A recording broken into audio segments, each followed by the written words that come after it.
Welcome to Social Sessions Behind the Bars, Reformed Voices. In this episode, we will look at 3 former prisoners who share unfiltered stories of life behind bars and the powerful bonds that emerge from adversity. We will look at a system in reverse and show how and why the minority managed to change and how the majority gets swept up by the vortex that is prison. I'm Sean Toal and I'm joined by Jordan, aka Hawaii Fiveo and Adam Raja. Today we're diving into the heart of their experiences in prison and showing how, in the eyes of adversity, you can find humour in tribalism. So how you doing, boys? What a better for seeing you, big man. I know, it's good to have you, man. So what I'm kind of wanting to do with this, right, we'll delve a wee bit into both your histories, right, but just kind of this episode, I just want to kind of show, don't want to glamorise it and don't want to go down that kind of road, but I just want to show how we managed to face adversity and you managed to probably come like a wee brotherhood, do you know what I mean? And you know yourself how that comes. So I'll bring you in first of all. So can you tell us a wee bit about your history and like where you grew up and stuff? So I grew up in Cardonald, in the south side of Glasgow. Had a fairly average childhood and that kind of thing, man. When I went into secondary school, that's when I started kind of hanging about with gangs, getting up to all sorts of mischief, just typical teenage boys day and what they'd done at that time. Got involved in some petty crime. I would never say I'm going to go as far to push the boat to say I was a criminal. Done some stupid stuff, gang fighting, drinking in the street, all the daft kind of coming of age stuff. Then spent my first time in jail when I was 17. That was for a knife. It was actually a breach of bail. I get caught with a knife in a gang fight and I just never stuck to the bail. Never took it seriously. Then got the first taste of prison. And it was only a 17-day remand. It was Iona 1 in Pullman. So when I got that kind of taste it didn't put me off because it was a laugh. And it was like, you're 17 days, you're in and out. It's like a holiday. That's the way you perceive it because I know I'm on the way out the door. Then a few months later, I ended up getting done with attempted murder and I got a 4.5-year sentence. And that's where it kind of changed things. I got used to a prison regime. I adapted to a prison regime and I've matured in the jail, I'd say, as such. Then I get released for that sentence, just went into the party mode, taking drugs and that kind of thing, and soon led into a recall after a bit of a wild party. Then after that, went back into drugs, every day using that kind of thing, man. My life was just pretty chaotic. Then I ended up getting done with a possession of a knife and a shoplifting. I tried to steal 2 bottles of tequila and a meal deal at Morrison's and I had a blade in my bag because I owed out thousands of pounds of drug debts, man. I'm doing stupid stuff, going up the town and trying to steal t-shirts out of Nike and all that, man. It was fucking mental. Chaos. Mental, just pure that way, but to you it's normal. And I was like, yes, I get 2 bottles of whiskey at Morrison's, here we go, because that's your booze for the weekend.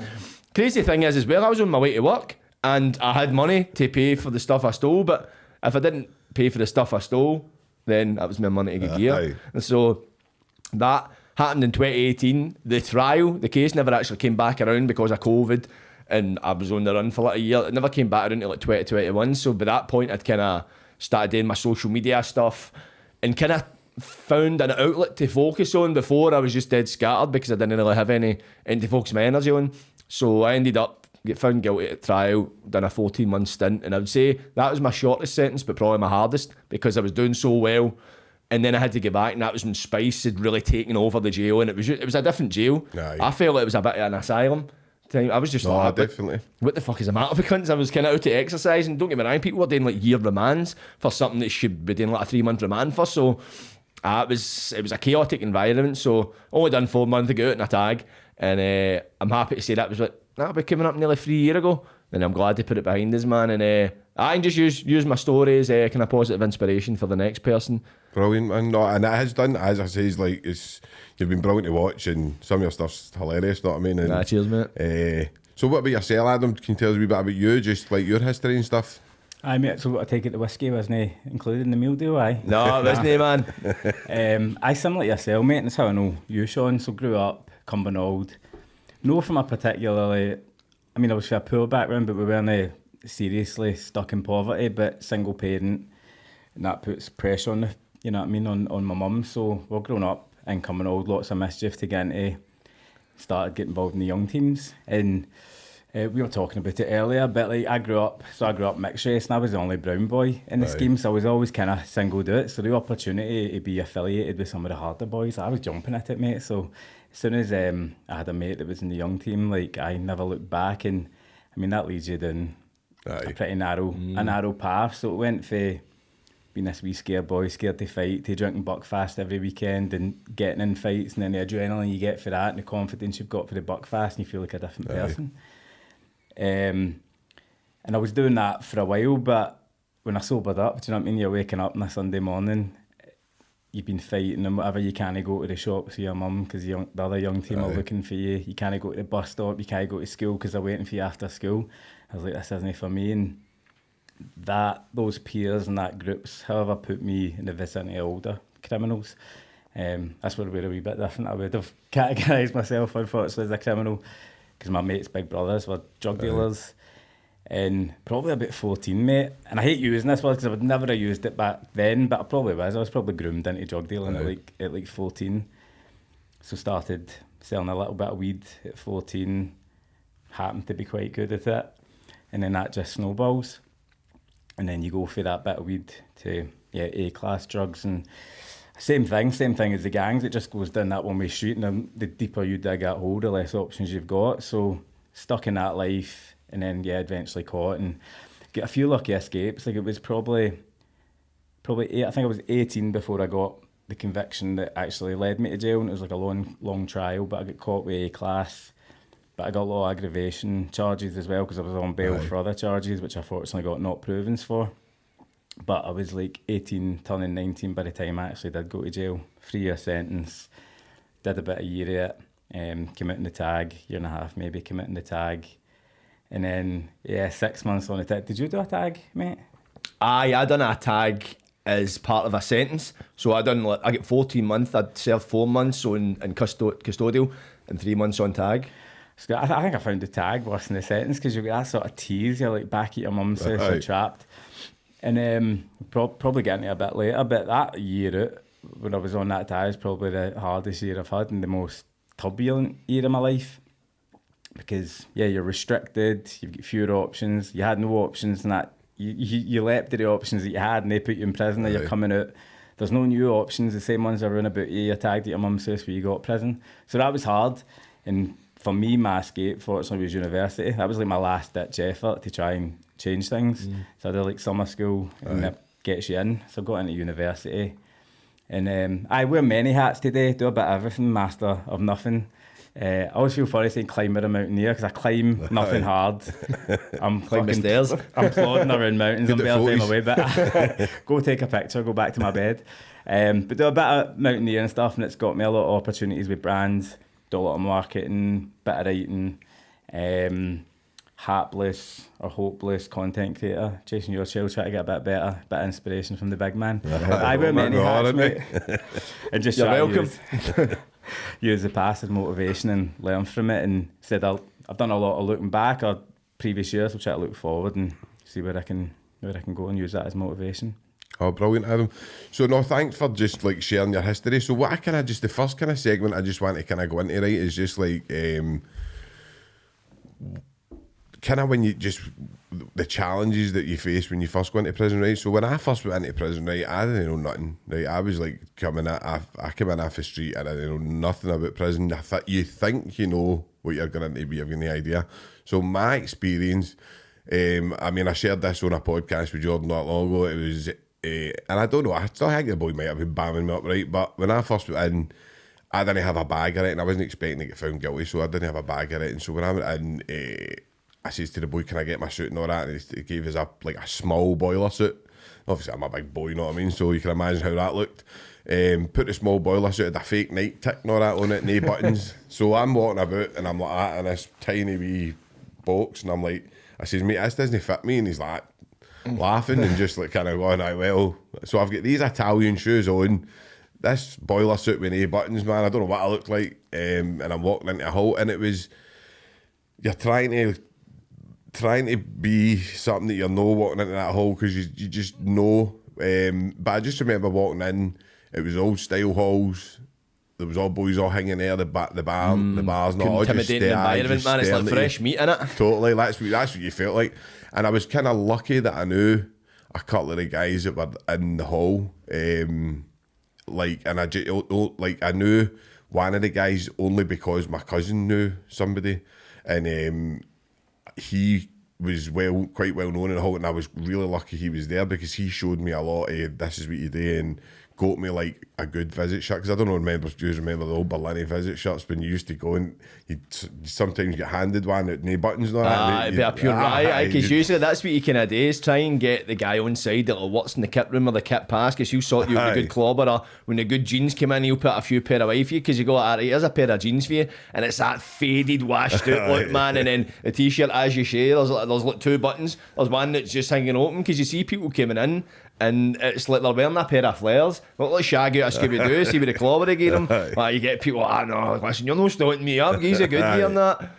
But that's guys I think that know the system, because you do hear guys in the dog box who's going, mate, that get us that, and because obviously they know and they know who they are, and they're maybe been in. But your first time going out, what was your first time like in, John? Just when you get off that bus and you're just hitting that first kind of the reception, what did it feel like? When I first went in, right, because I had, as I say, I had no concept, right. I knew of jail, I knew of Pullman.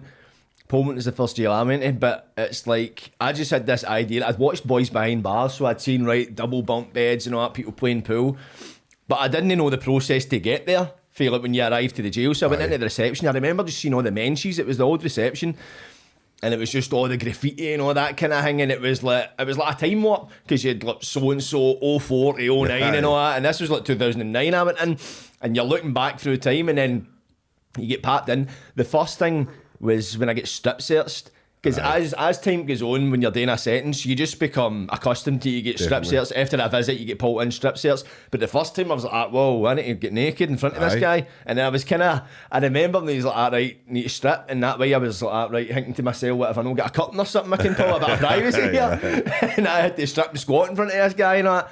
And then, as you say, we all get handed the overalls, but see, you said you get given one that was too small for you. There was a guy, right, he was maybe about 5'6", and he get handed one that looked like a parachute. Then I get handed one of the ones that was pure tiny, and I'm like, could you not just swap them round? I think they do bam you up a lot of them, don't they? They get a laugh, because I think when you say, is it your first time in? I know, it's his first time in, fucking let the fish at him.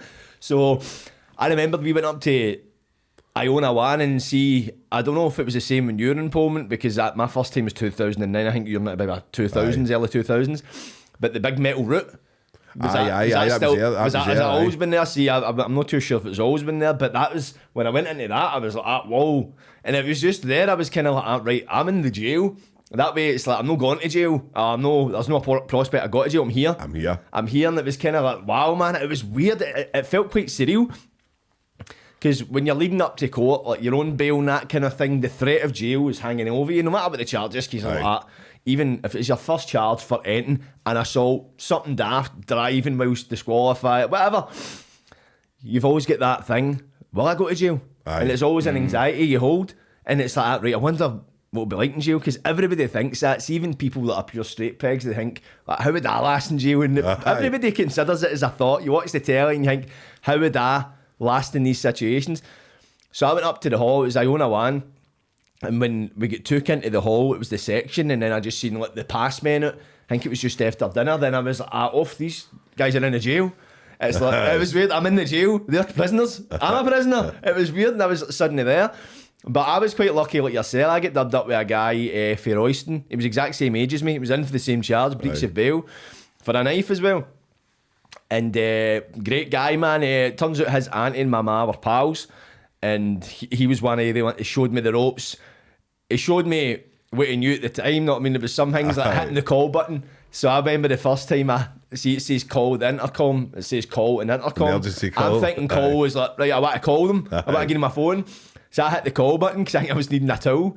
And he was like, mate, you didn't just hit that call button, did you? I was like, aye. He's like, mate, you're meant to hit the intercom. I was like, all right. I was like, I'll just explain to them, it'll be all right. He came to the door and I was like, sorry, mate, I hit the call button, mate. I thought it was to call. He's like, I hit that button again, you'll get kicked, fuck it. Slammed the door, didn't give a tool. I was like, what the fuck, man?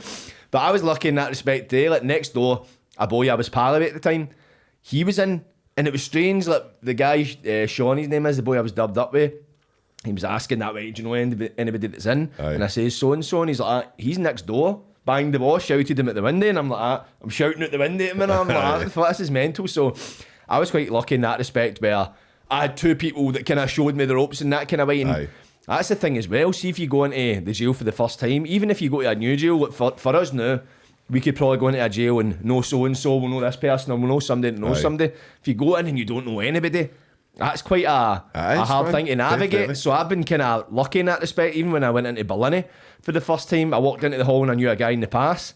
But you look at people that maybe get done with like driving offences or death by dangerous driving that are pure straight pegs. Some unfortunate incident has happened and they need to go to jail. They don't know any criminals. No. So they're literally getting in fish out of water. I've got sympathy for they people, you know what I mean? I know. No, I've seen it myself, and you see it with guys a lot. There's not many, do you know what I mean? Most of the people that are kind of usually revolving door people, but you do get the guys that come in and they do stone out like a sore thumb. But it's a horrible place. It's really intimidating. What were your cell, Adam? How did you feel? What was yours like? Can I swear? Is this explicit? You know, I was shitting myself. Honestly, it's a good term. And then sitting in that Wee Lions van, man. I remember how cramped that was, and I remember the worst journey in the world, isn't it? Stopping at a zebra crossing and that, it's that double glass, and I was like, I can see the world. Bagging if you're not bagging. I just want that woman to look at me, mate. I just felt helpless. Aye. And then we're heading, and I was heading to Pullman, mate. Dreaded it. Watched that mad BBC documentary. The guys throwing snooker balls a bit and all that, and I dreading it, mate. Know what I mean? And as well as that, like Pullman's a small place, like you know the guys in there, so the issues you've got in the streets and the young team beefs are all happening in there as well, and you can't escape it. So I was nervous, mate. And then Pullman stop came. I didn't get taken off, so I was like, what's going on here? And I ended up getting taken to Adderwell, the new prison. So got there, and mate, the opposite of Pullman, walked in, everything's new, it's like a hospital, brand new clothes put on, and that was obviously my first, so I hadn't had the comparison of Pullman. New stuff, taking a cell. On the way into the cell, they're like, if you get tobacco, do you want tobacco? And I was like, oh, I want tobacco, barely smoke. I was like, I want tobacco. And I made new bedding, ensuite cells. So I was like, this is actually, I can deal with this, it's all right, toilet and all that. And I just went, rolled a few roll-ups, went in my bed, had my dinner and whatever. And the door goes in the morning, and they're like, Raja, gone to Pullman. That 24 hours of that. I was like, oh no, man, no warning. So overnight stay. I think I remember somebody like saying you'd come into Pullman. Like, I think I was in Adderwell when you came in. Right, aye. But obviously it was only for a night. I'm pretty sure I remember somebody saying you were in, and then obviously I didn't get to see you, but. And mate, and I was green as anything. Like when I went to Adderwell, I didn't know what I was doing. Like dinner was getting served, and I was like walking about and just took it upstairs. But then I taken to Pullman, and I think were I owner the induction halls, or was that? Aye, so I think depends if you were remand or sentenced. I think Iona 2, you would have like almost a first night centre, depending how busy the place was. And then the other side you'd have like sentenced. If you were first sentenced, you'd get papped in there. The other side would be remand. But when I went in, it was just right into Iona 1. But I remember a period in 2010, when I went in for the attempt murder, there was people that were like over 18 in the under 18 cell because it was overcrowding. It was like a mad period, I think 2010, where there was massive overcrowding. I don't know if it was all across the Scottish jails, but in Pullman there was a big problem. Again, when I went to the LTP halls, there was people going in there for the first night and that, guys doing remands and a hallway lifers and all that. It was crazy, man. No, and that's intimidating, man, for the guys. I remember the first time I was in Pullman. I think I can't remember. It was like it was the second time I went in, so it was like the second time. It was the second remand before I went up for sentencing. Aye. And we were all just kind of standing outside, and this big boy comes in, and I think he'd robbed the pub he worked in or something, but he just didn't belong in the jail. He was one of the guys. And I remember my pal saying to me, he's got to get dubbed up with you because he was named in with me. And I says, he's got to get dubbed up with you. And I says, he'll not get dubbed up with me, you know. I say, all right. And the next thing, like, right up into my cell, right? So I went in, I see him and that, and obviously that the big guy was kind of just sitting, he was terrified, right? And I says, what are you in for? And he says, the theft and all that. He says, mate, I don't know, what's happened here. I robbed the pub and I don't know what I'm doing, kind of thing. I went, just calm down. I was like, you want to smoke and all that? I gave him a smoke. And I says, listen, you're going to need to kind of, because he was greeting and all that, I says, you're going to need to kind of hang you up. And listen, I fucking great my first night, do you know what I mean? I was like, didn't know what all that place, but he was doing it in front of people and stuff, do you know what I mean? Maybe think he was going to get a bit of sympathy, just big man's taking a hard, just let him out. Doesn't want that, mate. I know, and I'm like, mate, you don't want to go in that hall, like, doing that. So that first night, he actually, we were sitting and so people started shouting at him, right, because it was like his first time, you know, the windy one. Trying to bam him up and that. Big man, I says, don't go to the windy. And he was like, oh, they're saying to me they're going to do me in the morning if I don't. I says, mate, they won't. I says, just don't go to the windy. And he goes to the windy, and then they're all singing, right, shout, he's a crazy frog and all that, all that stuff, shit. right? And I'm like, so the boy starts doing all this stuff at the windy, and I'm like, mate. So it was like the next day, and it was like 1 8, it was horrifying. It's horrifying. It's like, see, when you think about it, but it's just that whole thing where people are just looking for any kind of amusement because they're that bored. And it's trying to, it's like, because it is bullying, do you know what I mean? And see, when you look back, it's like Fiona said to me a couple of times, that's terrible. That's a terrible story. And I'm like, I know, but you need to be in there to get it to get what I'm talking about. It's no. So that's kind of what I'm going to lead on next to, is like that kind of tribalism where we've spoke about it before, right? In the way that when you go in there, like, it's weird because all the Glasgow boys go together, right? And then like all the Edinburgh boys will go together, or like all the Lanarkshire boys will go together, and it's like guys that you didn't go on with each other, and guys that so. What do you guys think that is? Where do you think that comes from? That do you think that is just innate tribalism in a human being, or do you think it's attachment? I think, because if you look at the young teams as a whole, I think I've spoken about this before. We might have touched on it in our podcast we've done on premeditated party. But you find that, well, if you look at the young team aspect and you're younger, I remember noticing it, and I noticed it at a young age. I'm like, why is it that as did, he stays with his granny and granda, he stays with us, I've got a single mo, it's like, nobody's got a complete family unit. And I noticed that. I was like, that's bizarre. And I remember saying to somebody, and they just didn't get it, but it was always something that puzzled me. And it's that thing where if you've got stress at school, if you even go to school, if you get stress in the house, a human being isn't designed to be constantly under stress, constantly in fight mode. So you navigate out the household and you go towards other people that are probably in that similar situation. That's where you bond together. So when you go to jail, no matter how hard you are, it's like the very few minority of people that go into jail could probably go in their cell, nutcases and that. But even at that, some people go in, they've got that, they need that attachment. Because it's like you're out in bandit country, you're out in the wilderness.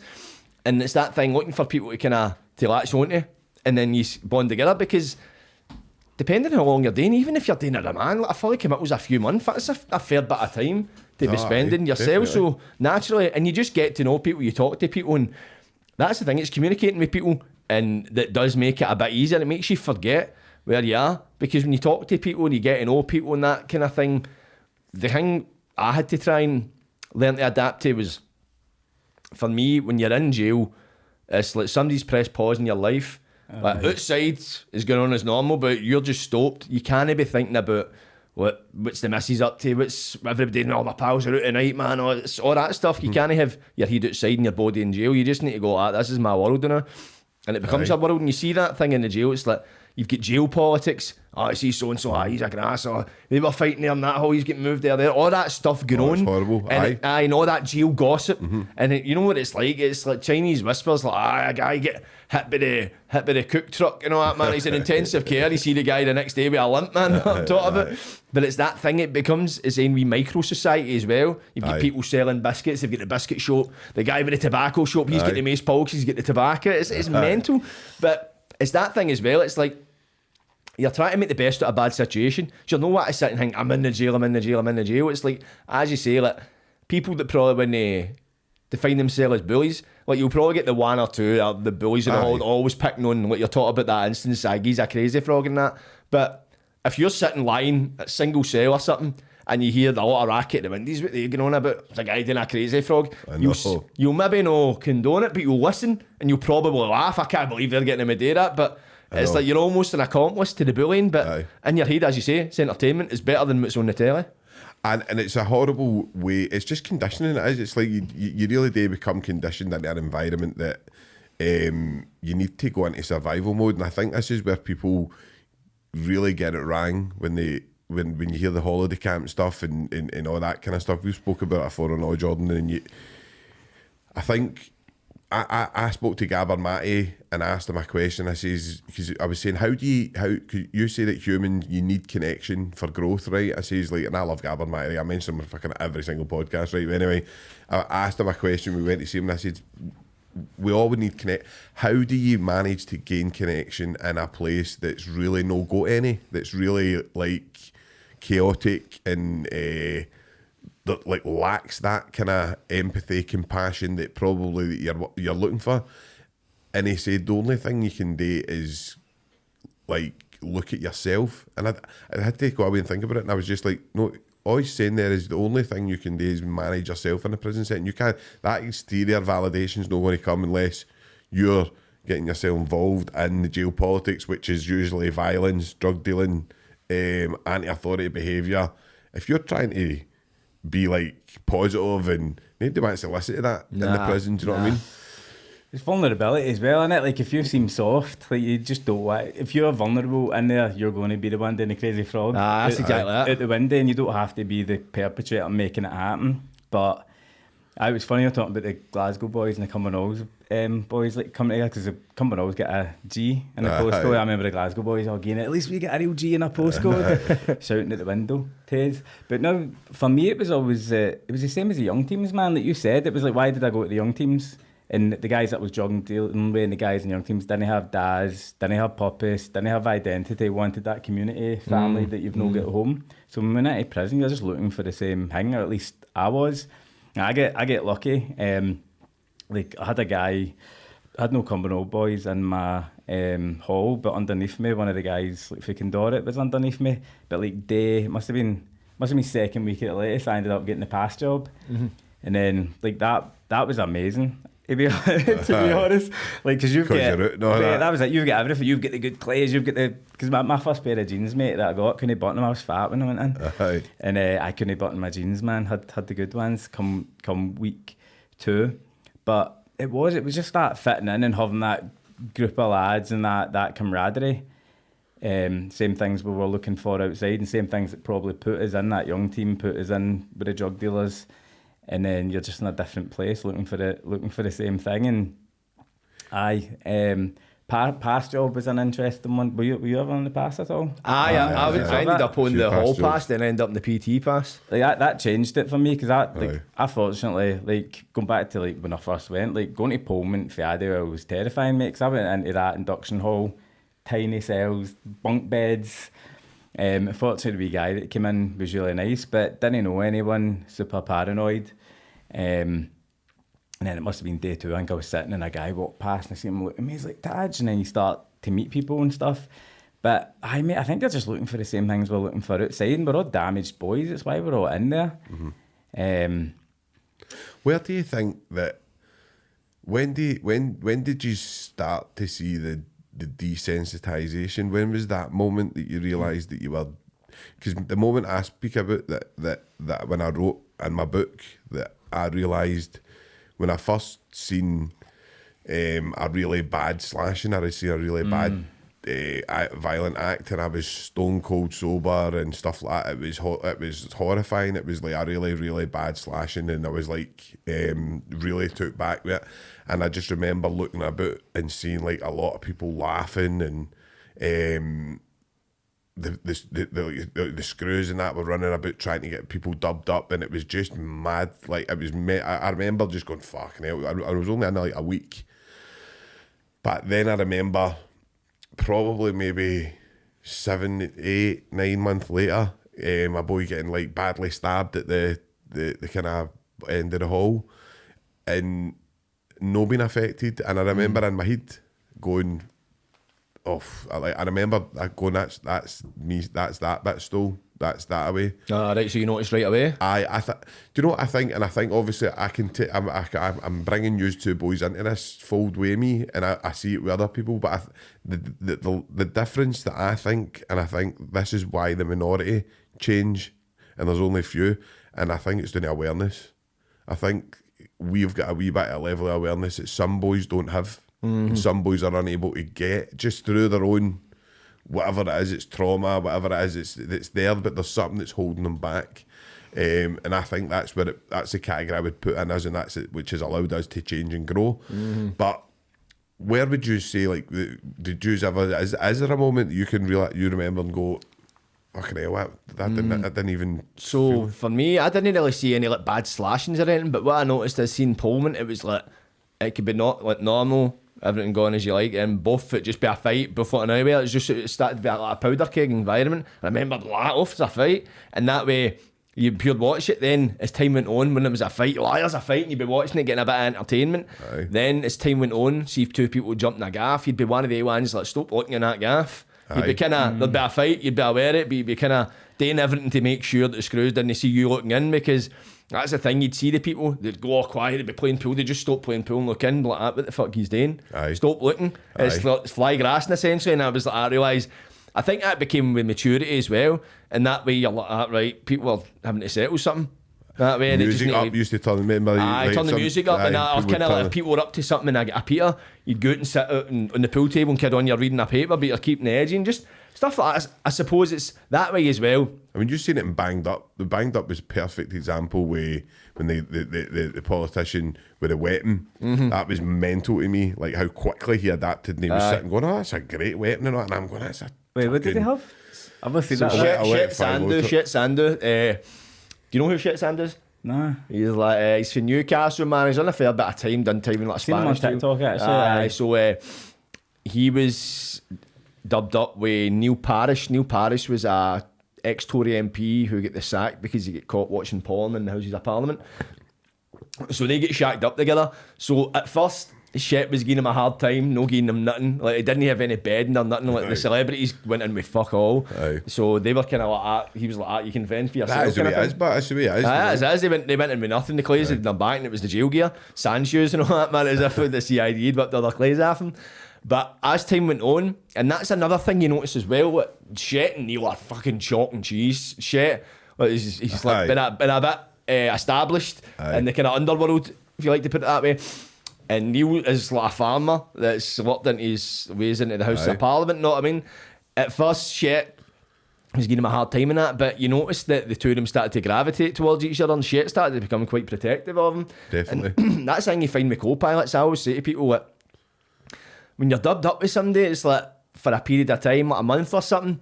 See, after you get split up, you've always got that wee bond there. Definitely. It's a strange thing. Nobody will ever really get it. It's like going on holiday with somebody. See, when you see each other, there's always that wee thing. You've shared that experience. It's almost like a wee brotherhood as well. So they established that. Then Shit. Where do you think that comes from, Jordan? Because that is kind of what I'm like, one of the reasons that I was. But that's a perfect. Where do you think that grows then? I don't know if it's maybe the two of us in a shite environment, we're in a shite situation, but we're getting through it together. Because if you're with an alright, for the most part, you're with an alright co-pilot, you're like, here's a cut of bar of chocolate, you share your stuff, or I just end up off the phone to like birds arguing with on that kind of, because you tell each other your problems, you share a lot of stuff with each other, and then when you're out and about, you will talk to each other like it's one of your pals, because you need to coexist together. But part of me is kind of, is it a sense of the two of us are going through a hard thing, so you're sharing that kind of hardship, or is it the fact you're smelling this cunt shite, you're hearing him pish, you're smelling him farting, like if he's got a phone, you're hearing him fucking talking on the phone to people, you've got all his business, because usually as well you get a letter, if somebody like, so and so said this, maybe if you get a good letter, you're buzzing, you'll tell you, it's the first port of call to talk to. So I think there's that, but it's like, cause I think about that lately, a lot of people want to experience that. Like when I done Banged Up, I shared this with a guy, Liam Meredith, shout out Liam, he's from Bristol. That's who I get dubbed up with first. I was dubbed up with him for 2 days. We get split up for a night, then dubbed up again.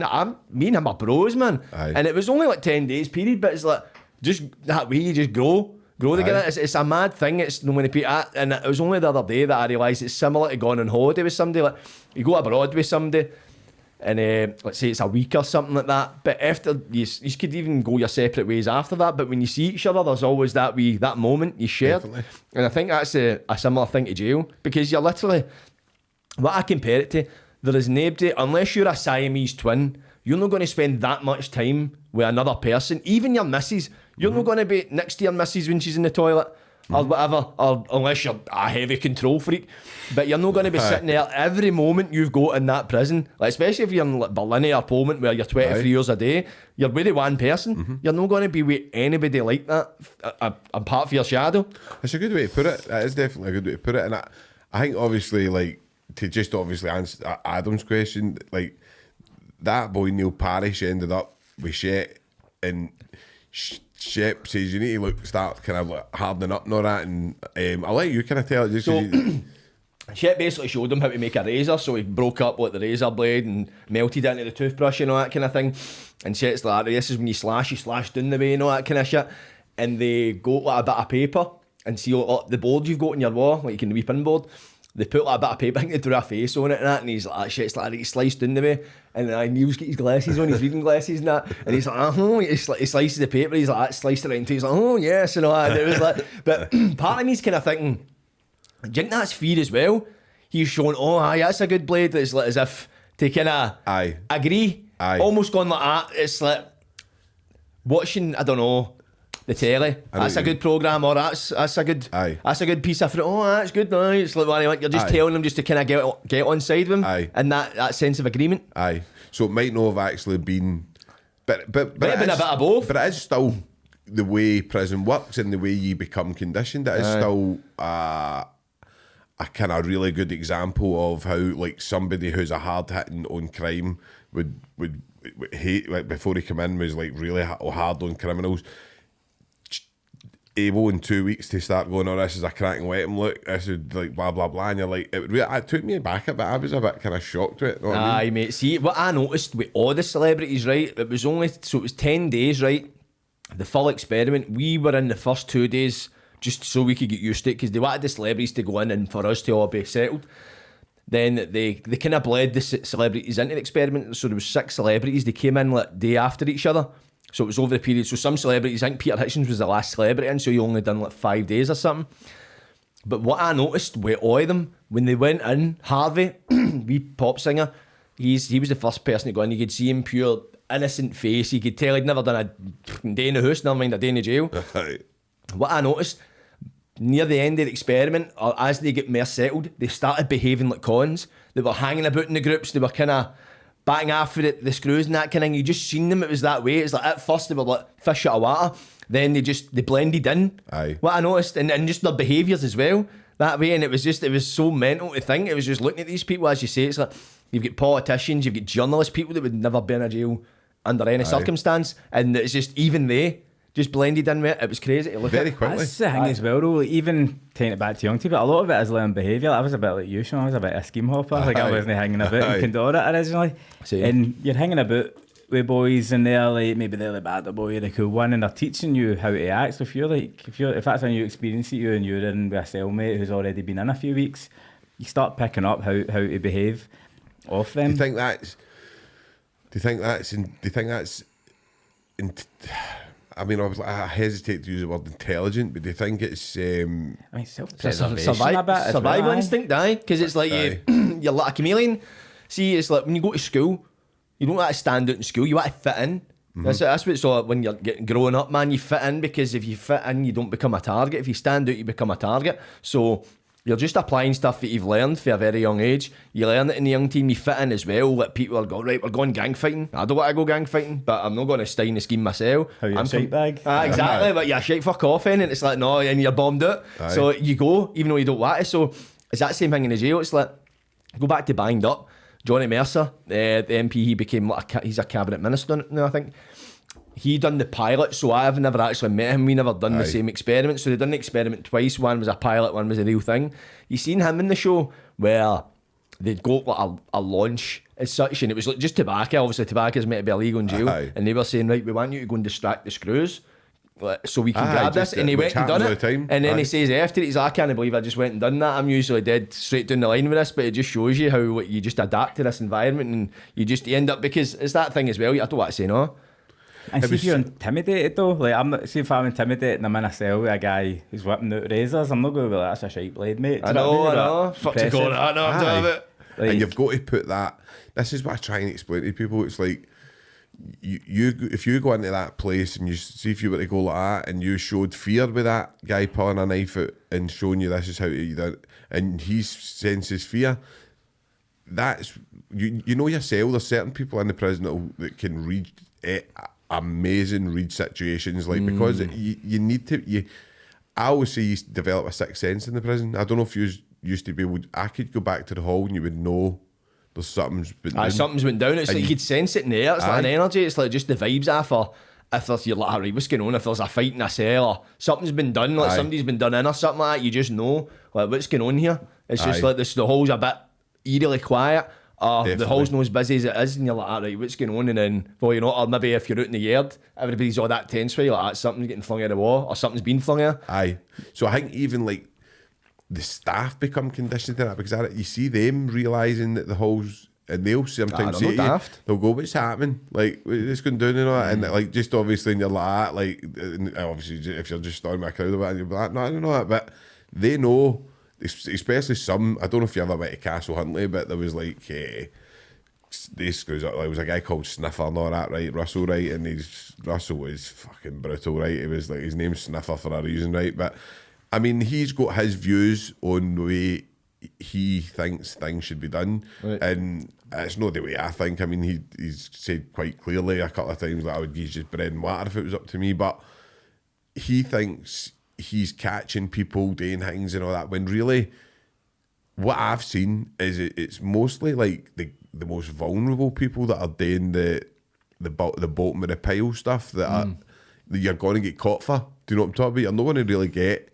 the parcel, like, just if you're talking for a parcel, right? If a parcel comes over the wall, it's not the person that's doing it's usually sitting in the hall. Whose parcel it is usually sitting in the hall. Somebody else is grabbing it. Saw other people divvying it up. That guy's not even touching it. Do you know what I mean? Like it's all rang in the way it's like they target the vulnerable. But I think how else do you go about it? Like how else would you go about securing a prison and offering that rehabilitative setting? How do you do it? Jinx for the screws as well, because a lot of them, it's their job, some of them, because the day, like, for anybody that doesn't know, you'll get the morning shift where they start at 6, 7 o'clock and they work to 1, and then the back shift they work for like 1 till 9 o'clock at night, Monday to Friday. Then the weekend they work like fucking 7 to 5. So that's a lot of you spend a lot of your life in the jail as a screw. And you think, right, I know when I go to work, I can't be arsed tonight. I'm not getting hyper vigilant. I'm going like, I hope I get an easy shift. So if they're getting, if they can keep their bosses happy, like, look, we caught this guy with this, they're not giving a fuck who's doing what, because see the guys at the top that are running the show, they're keeping a bit of law and order in the hall. So if they've got him keeping everybody in check, that's one less thing they need to worry about. They can kick back, get an easy shift. So I think for them, the way I see it is like, I don't think, maybe some of them go in with the idea, right, as you see, the bread and water theory, I'm going to go in, I'm going to rehabilitate people, but then you go in like, wait a minute, this is a turning cog. I'm just a cog in a very big wheel. So do I it's just... a warehouse, and it's like you're maintaining society's most vulnerable and most traumatised people. And I've said it before, like Berlin is the biggest distributor of methadone in Europe, which is a fact that a lot of people don't really know, but that's pretty... mad to think about. And that methadone was only like 5 o'clock in Berlin. You know yourself, the queues are like, if that's not getting in me unit, it's like a pharmacy. Because they all get done. Because I think, because when I've been in like Parliament and that before, they would just like do the meds in the hall, but see they've got the in this place, I think it's only done for methadone. I've only been there once because I worked in the library and the screw picked us up. The boys that worked in the library, and one of them had to get his meth in the way down, so we went in. It's like an actual pharmacy in between B Hall and A Hall. They've got to set up. It's this wee fucking unit, man. And it's all day. It's all day, just like constant all day, like turning it. And obviously, so I'll kind of take us on to the next theme, right? Like I want to talk about how why addiction's so prevalent in prison and why drugs are probably like an escape for a lot of people.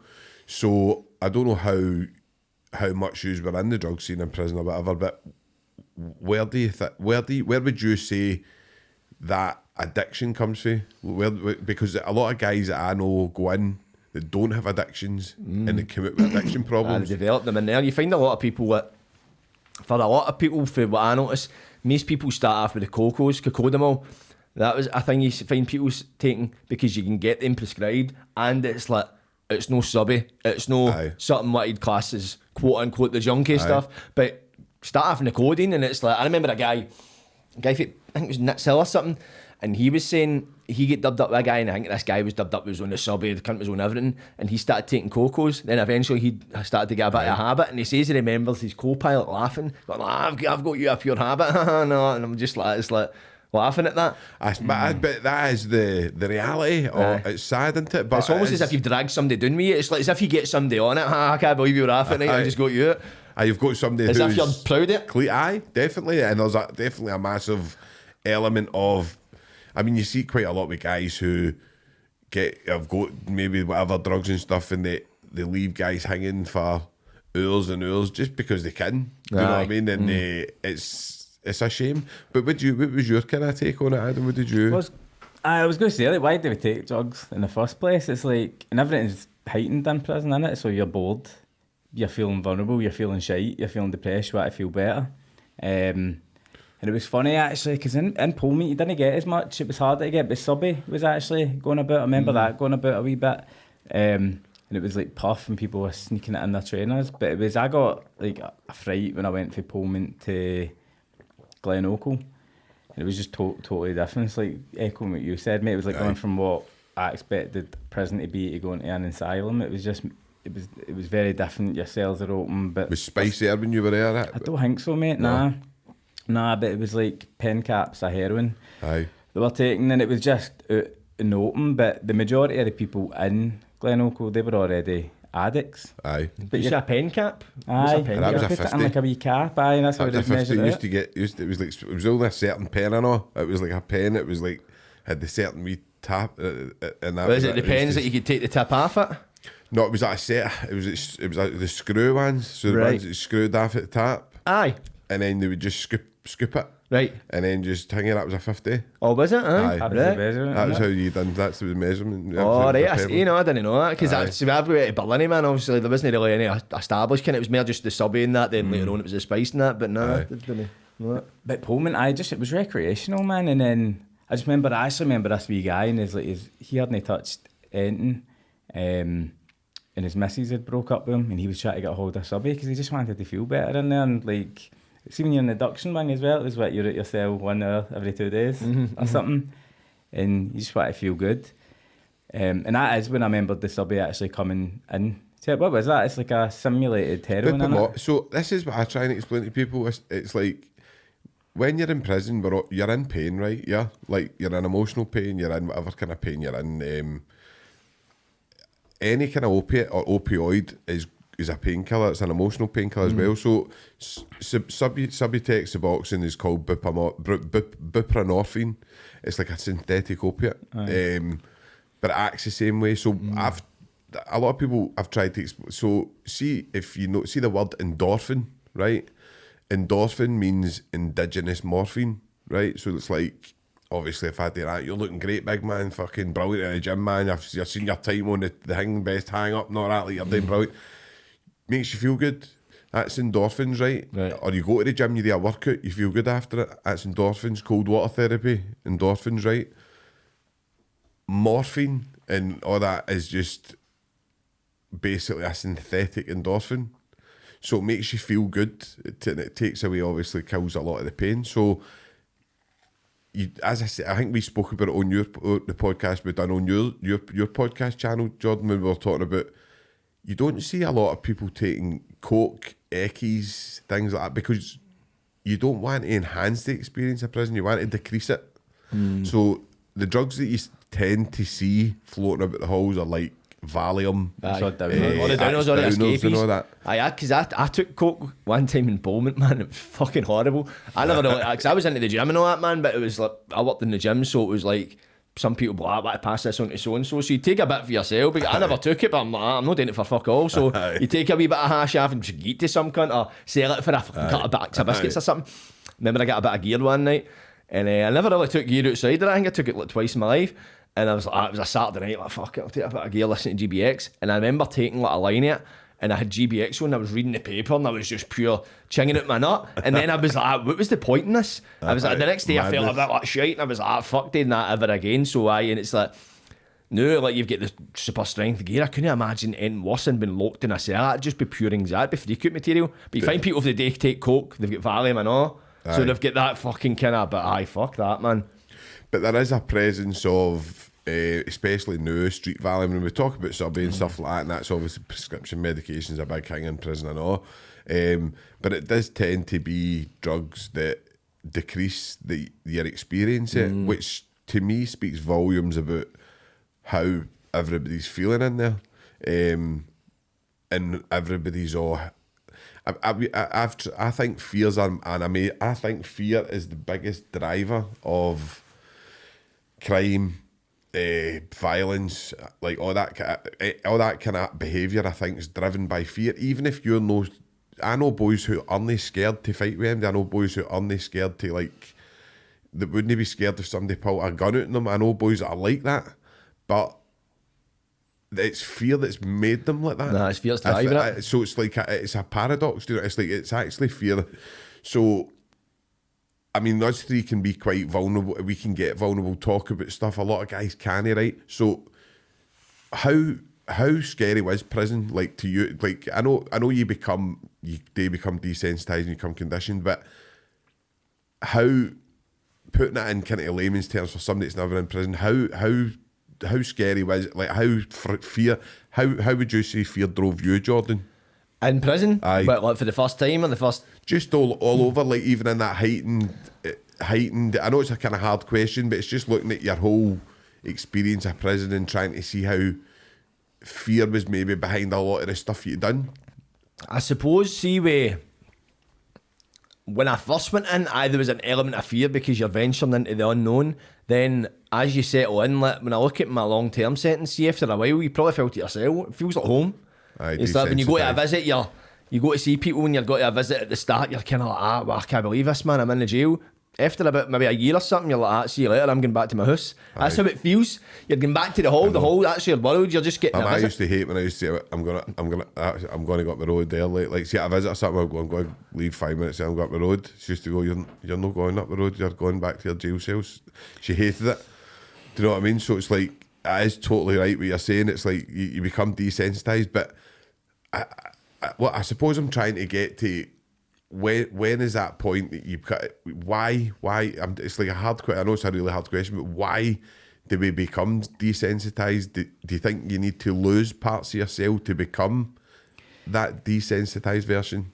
See what I said, obviously with hindsight, but I always said the scariest thing in hindsight was how quickly I did become accustomed to it. 'Cause like I said, day one I was terrified, but week two you're there, you're normal, you're functioning, thriving. Aye. Maybe, and it's weird, but I think it is self-preservation. But it's like if you're not the aggressor in situations, or you're not the tough guy, you're vulnerable, you're the victim. So it's like do the opposite of that, same as you would in the street. But for me, what changed it up and made it scary, because I very quickly get comfortable in Pullman, but then I went to Glen Oakle, and that was a totally different experience. Like it was like going into an asylum, and I think what made the violence scary there is in Pullman it's all bravado, it's all teenagers, young teens causing a scene, throwing pool balls, getting caught doing it. But in Glen Oakle it was all behind closed doors. They were hurting you to hurt you. It wasn't to make a name for yourself, it wasn't to show off.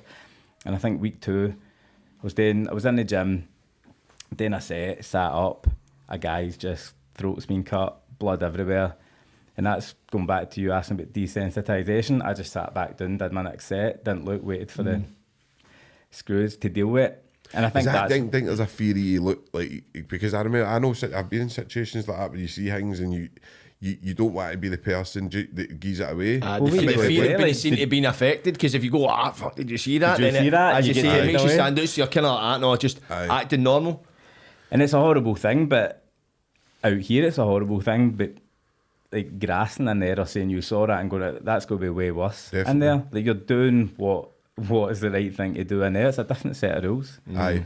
And I think it's trying to... See, it's prison politics. I think that the media miss a lot. The media miss the they look. You could put. I say this a lot. You could put us in the Hilton. You could put everybody in the Hilton, but it's that prison environment. It's what you're saying. It's like what's actually going on. That as soon as you walk out, you need to put a different mask on for different people, and I think that's where drugs play a part. I think because drugs ease you into doing that. So see you take a wee line of Subway. You might get a wee bit of bravado about you might get a wee, because you're in less pain, so you're able to... I would see people like addicts and that, you could tell, see before they walked into the rec hall, someone like, just tell me something and that, and they're just pure heavy, they're want to get about and know everybody's business and say what's happening that. But plus as well, see what I used to notice, I never really took drugs in jail, smoked hash twice I think in Pullman, early on, never really done it, obviously apart from that time I took a gear in Pullman, but in Ballina and that, never really done it. But you would notice you'd be kicking about exercise and you would see all the people on the chase.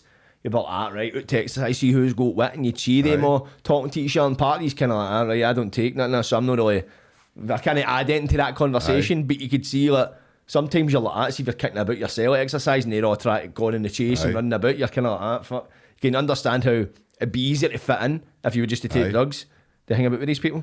And I think, I don't know if any of you were ever in the hall when like a large amount of like Valium come into the hall, but that used to change. Aye, I remember it once. It was, I may have played a bit of a part in it happening before, and it was like the hall just fucking flipped, man. People were arguing with screws, cunts were fighting and all that, man. It was just chaos. Aye, it was carnage, and it was like, because people don't care. They've not got that worry about the screws. It's like people that are full of blues out here, they go in and they just put stuff down their trousers and up their jukes in the shops and steal shit and get caught. It's like, I think they're invisible, don't you? That's like, exactly. It takes away your awareness. Aye. Or if it doesn't take away your awareness, it takes away your ability to care. Aye. You don't care. You're in the jail, gives a fuck, and then half of these people are in the jail because they were full of Valium. Aye, not true.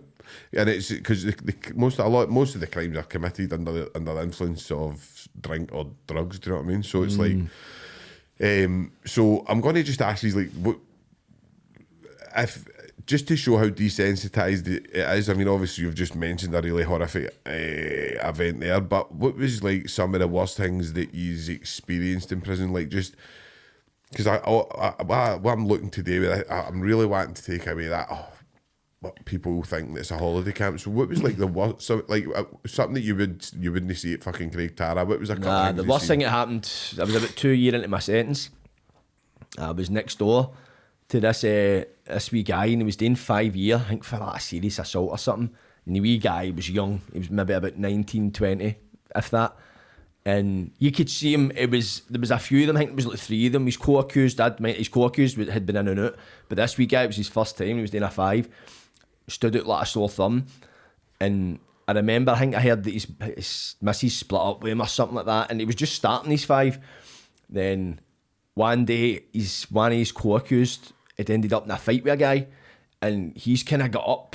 It was at the diner, and he's went up and tried to kind of split them up, and everybody's just started laughing at him, as if, what are you doing? As if like you should be jumping up and backing up your pal. He's kind of trying to split it up, and the next morning, I remember the screws just flying in the room, see like looking at me, and I was kind of like, what's going on here? And they shut the door out. And it turns out he'd hung himself during the night, this wee guy, man, and I was through the wall for him. So in Pullman, I don't know, I think probably most jails are like that. So you have like 2 cells next to each other, so you have the bed, wall, bed. Aye. So I was like bed, wall and bed, so I was just kind of like that. It was a bit freaky, the fact he was just through the wall for me. And They came up and they put like this lock thing in the door, so it was like they put something in the lock. So I know if a screw's like basically walking and they don't know, and they open his cell, because they cut him down and put him in his bed. And I remember the post came up, asked for a statement and that, and I remember going out to the brunch. I think it was either brunch or lunch or something, and a few of the passed me, I'm like, fucking hell, a few of the boys. But there was guys on the other side going like that, does that mean there's an extra lunch sitting here? Aye. Just didn't give a fuck. And it was like crazy, and I just think of that, because for me, I was personally like that, wow, because it happened at Christmas as well. A guy down the stair hung himself, Christmas Day, my first Christmas in.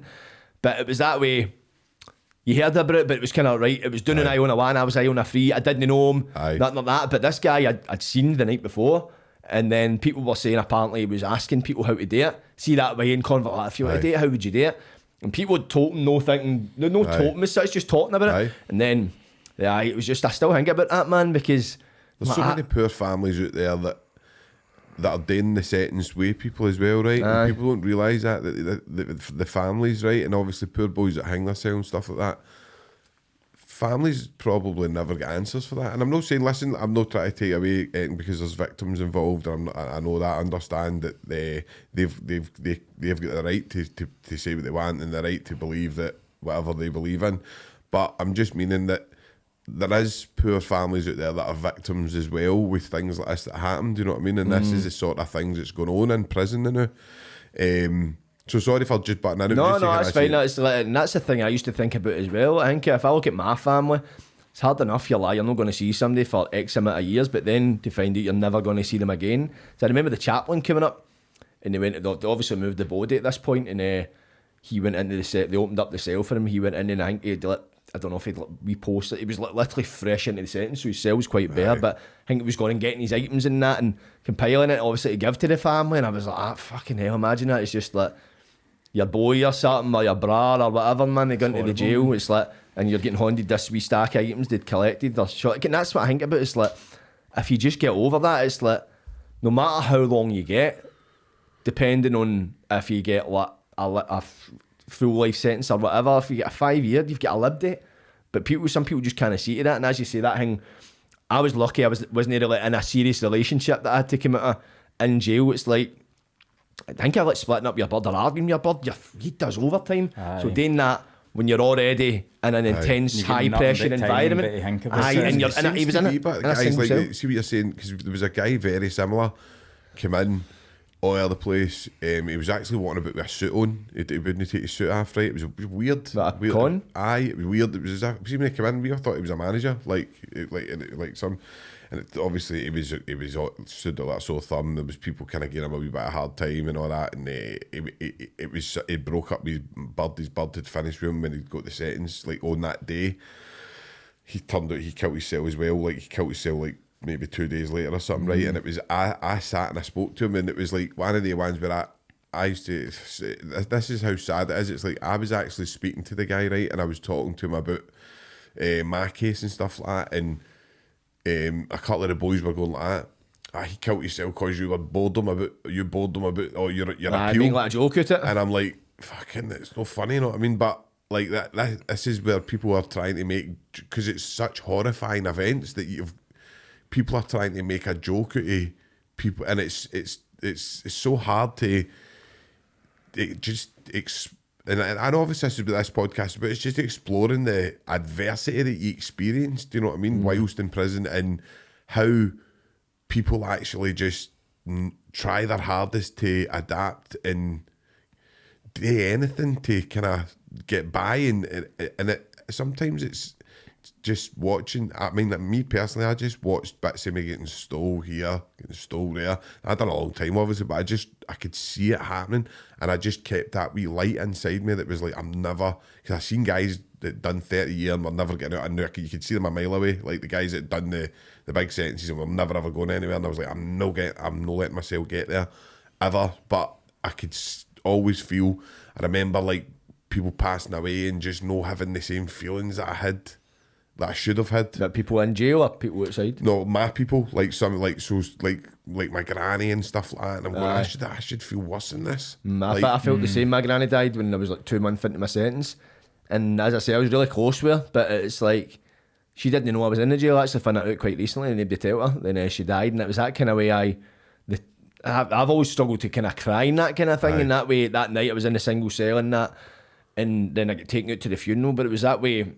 I felt as if it was already that I had to just focus on where I was at. It was a tragedy and that, and then I went out to the funeral, but everybody was greeting and that. Then I went back to the jail and I was like, that's me back here. It was just like, that's me back into the jungle. As such, I kind of need to focus on where I'm at now. And that, but if it was outside, it'd have probably been massively different. So do you think that's like obviously the walls that you build up to protect yourself just in that environment? Like, do you think that's where that comes from? I think probably, mate, because that was the same thing, different, but I remember coming out of that numbness, because I was the same. I never cried. See, now I cry all the time. Aye. But see then, and it took a long time. I remember the first time I cried.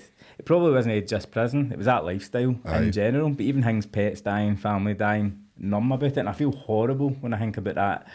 No, but you were just so desensitised to it, mate, because you don't want to be vulnerable. At least I didn't want to be vulnerable. And for me, it was always burying vulnerability. Aye. It's like, I'm shite myself, act hard. Or like, you don't want to fight, hit him first. But I Mask think it. that's where see the more you bury, you're traumatising yourself. Ah, aren't you? no, 100%. It's not till years later it comes out. And plus as well, I think if, let's say, your granny dies and you're in contact, you go and see your ma, you go and see so-and-so, the house, everybody's in the house and that, or you go up to the hospital, you're in amongst everybody. When you're in the jail, you're separated. You could be on a fucking mystery island in the middle of the Pacific, because that's what it is. You're disconnected, so you're taken away from that. You've got you can phone people and that kind of thing, man, but end of the day, you're back, there's nobody there to comfort you, you need to kind of comfort yourself, so it's almost probably a kind of survival thing as well. You just kind of need to go, listen, I need to kind of fend for myself here, nobody can come and comfort me. I can phone people, and even at a visit, you can't sit and comfort somebody physically at a visit, because you'll get grabbed in for a strip search,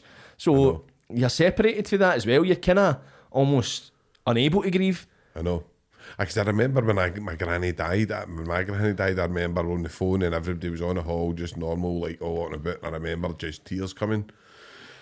And I'd actually went up with my pals, Peter, and I just kind of went in, and my pal's he's a wee hard guy for Pollock that's well known in the prison and stuff, do you know what I mean? But I opened the door and I just burst out greeting, and he gave us a cuddle. He was like, it's all right and that. But I think that's when you go into the kind of, that's where I was going to go next. I'll let you speak about your worst experiences first, Adam, but next we'll maybe touch on like some of the stuff you've seen in prison with the support and maybe the resilience that you've seen boys offering that support. But just before we go to that, what was some of the worst you've seen, Adam? What was like some of the stuff, just to let people know how, like, what the type of stuff we're experiencing in there?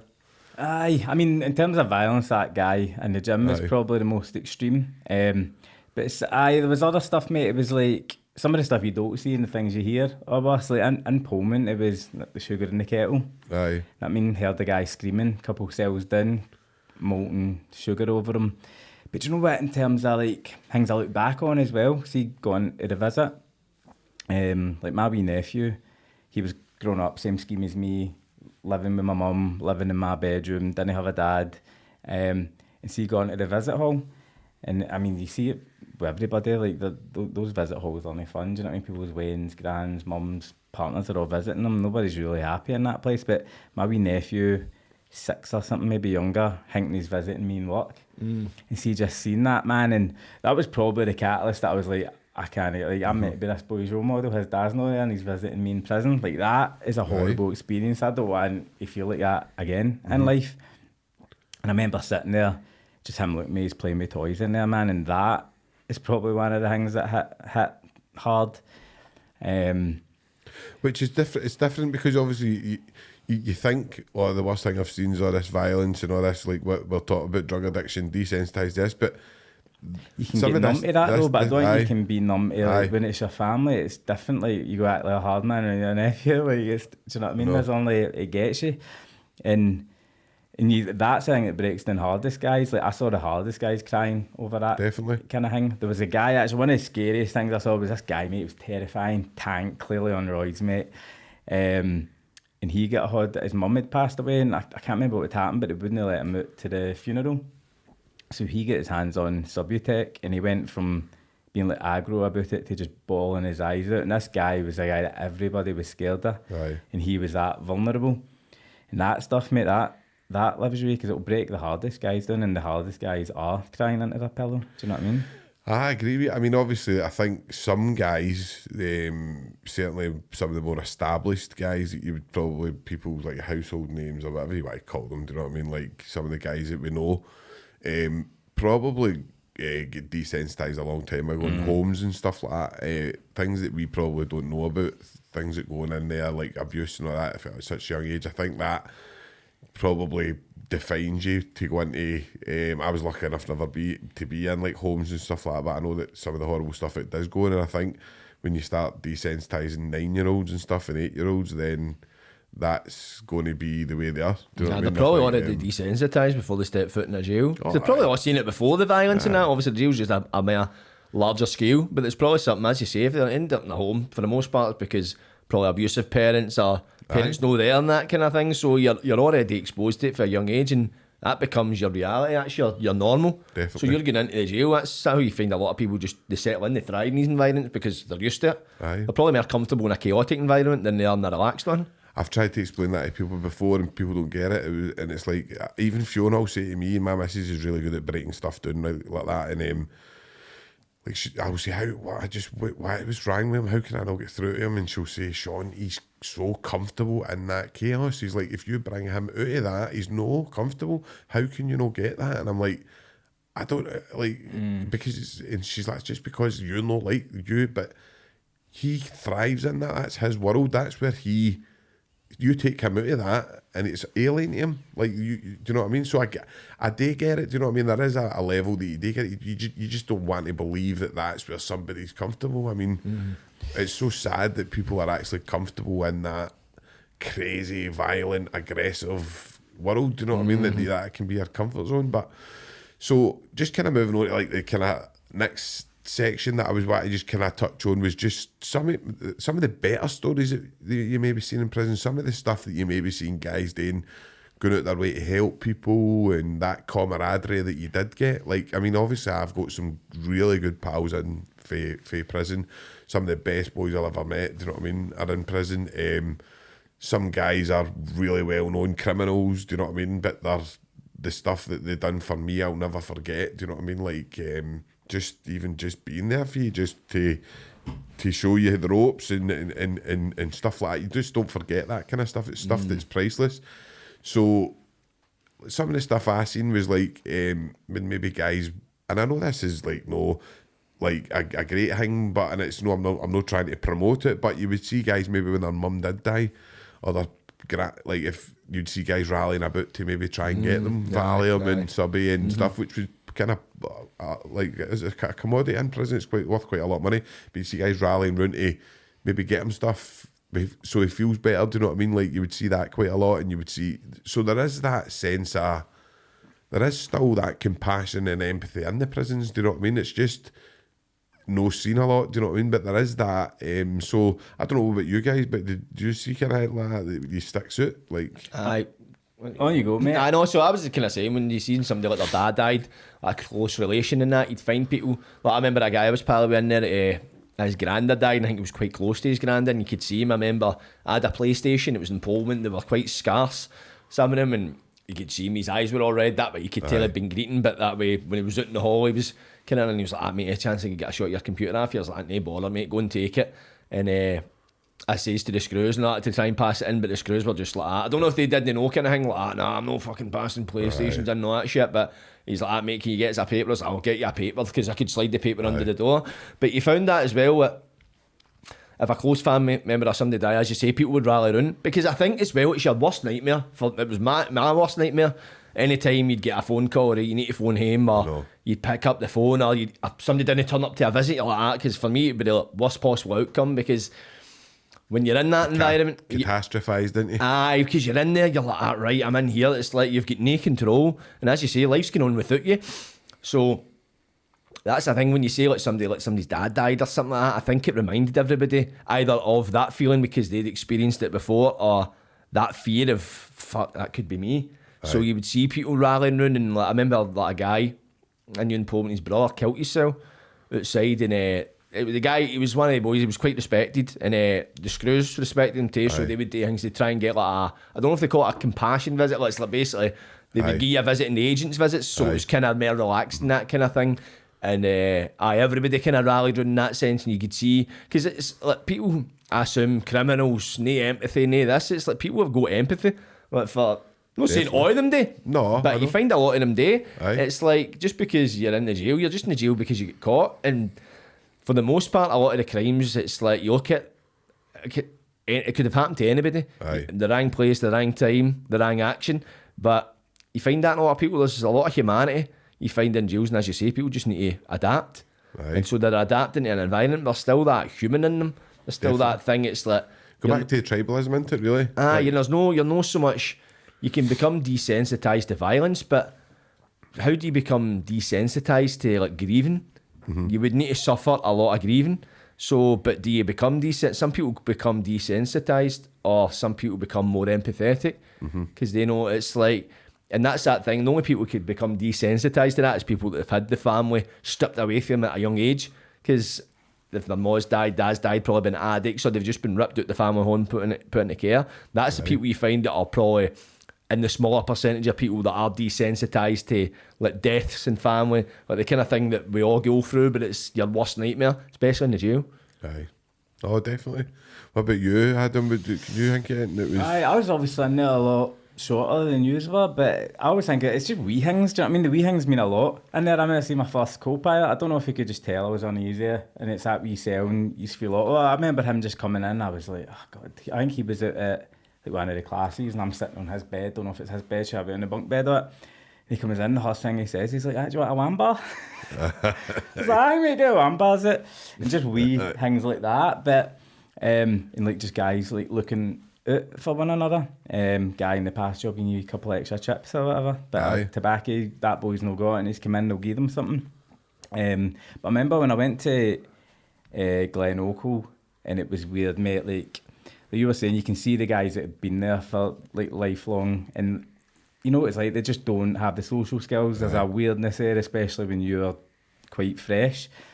And like I'm like 19 or something in that wing, and they're all coming in the cell chatting with me. And it was a guy that was serving a long sentence as well, but he was younger, hadn't been in there as long, and he kind of came in, cleared them out. He's like, right, stay away from him and him. Aye. He was like, what you doing tomorrow? You come to the gym? I was like, aye. So he's like, right, come to the gym tomorrow. And just that way of looking out for you, because they've got that, like you said, that humanity, and they're still looking out for you in that space, and they can sense, you know what I mean? You're a young boy. Aye. Like, mate, I don't think I felt like a child until I was like 25, if I'm honest, do you know what I mean? And it was actually funny. See, when I went to the gym, that next day I went into the gym with him. This guy was a tank. He's been in there for a few years, and he's like, we're doing deadlifts. So I'm just like, he's doing deadlifts. He'd only been lifting a week, and he's got, I don't know what he had on the barbell. But he's like, is that enough? Or you want me to take some off? I was like, no, I'll do it, mate. Did a set, mate, nearly shat myself. And then see, I did manage to do a couple of reps, man. I was like, where's the toilet, big man? I went fucking spewed everywhere. Vomiting my guts. Come back in with a swagger there. Do my next set tomorrow. But I just things like that, mate. And because you do, it's like, for all the negative things going around, there is still that humanity. We're still people. They're still looking out for each other. That guy was in there. I think he was in for robbery, like armed robbery. And there's still humanity in that guy, still looking out for a younger boy that's in there. So I think just things like that stand out, to be honest. I think me and Jordan got to experience it in like Natalie Logan's recovery cafe in Berlin is probably the best thing I've ever seen for boys being able to get vulnerable and compassion and stuff like that, and empathy and breaking down that macho kind of jail mentality within a prison. And I just think when you were in there, you were able to kind of bounce off, and boys were coming in and telling you stuff. Some boys were coming out and telling you they'd been abused and like stuff that they never told anybody. Do you know what I mean? And it was stuff that they were greeting, they were breaking down, and everybody was kind of rallying around. And I don't know if the cafe was like that when you were there, but it was certainly that when I was there. It was dead. There was a kind of just a safety kind of thing. It was like a safety net that was within it. Do you know what I mean? I don't know. It was just a great atmosphere which Natalie's created, but there was certainly a lot of compassion, empathy going around about there. And then you've got some staff members who are great with empathy and compassion. They'll come and do. I mean, when my granny died, two boys were going to have shift, you know what I mean? And one of the boys that took me out, I would never have expected him to take me out because he was a bit kind of like a dog in a hole. And he was like, no. And I don't know if they get paid. I don't think they get paid for it, but they would took me right out, like, because obviously I get told she'd only had a couple of days to live, and they took me out for a compassionate visit leave. And I don't forget that. Do you know what I mean? I never forgot that. So see when guys used to go like that, fucking dog, that cunt, that. I used to say, no, mate, he took me out, man, when my granny was dying, and do you know what I mean? Like, he's he's just doing his job, you know what I mean? And as what it is, do you know what I mean? I know he can be a bit of a prick, but it's just... Sometimes that would happen as well. See with the screws, it's like, I talk about that screw when let's give the PS2 in to that boy. It was like, aye, big fucking dog. He was an alcoholic. He couldn't come in fucking mad with it and all that, man. No. But sometimes you would get a human side to him where they would say something, you'd get a laugh. I suppose it's kind of like, They're so conditioned and all, but Aye. I see Probably that. getting them outside, and because apparently the guy was the life and soul at parties now. Aye. So I think it's because I could imagine, see me working in a gym, the way I look at it, right?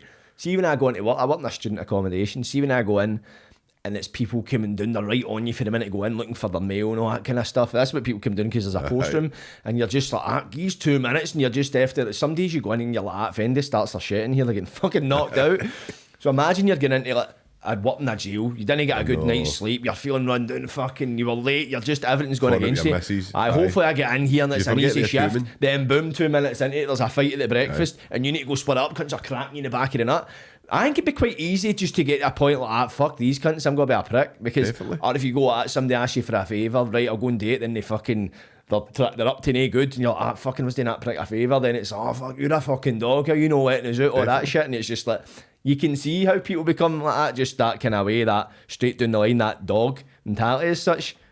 I go into quite a lot of detail about it in my book. See that my book, Authenticity and Chaos, that is all about how you can't be authentic in this environment. I think we're kind of, it's like this podcast is kind of proving that, in the way that you've got 3 people who have come out and are trying to portray a positive message, but all can realise that you weren't authentic when you were in there. And I'll ask you a question, just kind of, do you think you could have ever been the way you are now in prison? Can you have this moustache? That's for sure. Get whipped right off me. Put knee hole. Being the digger. I don't know. What I said, it's not seen the past. It's probably the past 5 years where I've actually felt like I'm being myself, and I think that's just moving on and putting the past behind you. I don't know. Probably. Nah, I don't think I could have been myself, and I think that's why I wasn't, and that's why I was the person. I mean, I would challenge anybody. I would challenge anybody that thinks it could be themselves. Nah, I mean, I don't like. I know you get people that go, I'm myself, and they believe they're themselves, but there'll be glimpses, and see when you get comfortable, and that's the thing. You look like when you've been there 6 months, whatever, and you know people, you're comfortable. You'll let glimpses of it, bits of the humour, but see when you're new to that experience, there's no chance. But it's a facade, and just going back to that conversation earlier when we were talking about like putting the mask on and stuff, it was like I kept putting that mask on until that mask was me. Like you just kept taking it off, you just kept putting it on until that's how you behave, that's you now.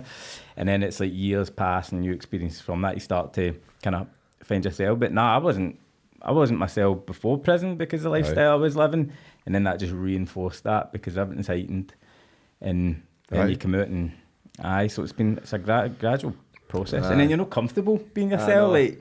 No, and especially, what about you, John? Think you could have been yourself in there? Like when I first went into Pullman, it's like at first I try to just act that class clown way because that's who I was, just always doing that shit, and people looking like, what the fuck you doing? Kind of thing, and I slowly but gradually kind of toned it down. But then as I got to know people in the hall, I could act not even a bit more than myself, but that kind of way you would act up, just be a bit daft, but at the same time as well, you couldn't let it all out. You could maybe be about 50% out, depending, but you always had to keep that front up. But then you go to a new hall and you'd kind of need to rein it back because nobody knows you, because people are judging you, people have got their eyes on you to see how you behave. But right now, like when I went into Berlin, that last sentence, like I think it's, well, see when I first went in, like I was carrying knives when I first went in, so there was an element of me that I was trying to be somebody I wasn't outside, so when I went inside, it wasn't too far away for the person I was already trying to be, but I wasn't being myself anyway. But when I went into Berlin the last time, it was that way. I'd came so far away from that person I used to be, so I had to, when I went back in, it was almost as if there wasn't like a thought process or like a decision-making process in it. It's almost as if it just reverted back into type. I always make this analogy, like if you end up stranded in the jungle, right, and you can't get out of the jungle, right, you need to learn to survive, you need to learn to hunt, you need to learn to sleep in trees and all that kind of thing. You adapt, but then if you get put back into civilization, you would adapt back to normality, as you know it. But if you were to get thrust back into a jungle environment quickly, you would just adapt right into it. Right, this is what I do to survive. So I think if you've been there and if you spent a fair bit of time, not just like a couple of weeks, man, if you've done like maybe a few months to earliest a year, you would go back in, and well, if I went back in right now, I'd be a shock. But I think that way I've conditioned myself, I could adapt, but I wouldn't be adapting into me. I would be adapting into a persona as such.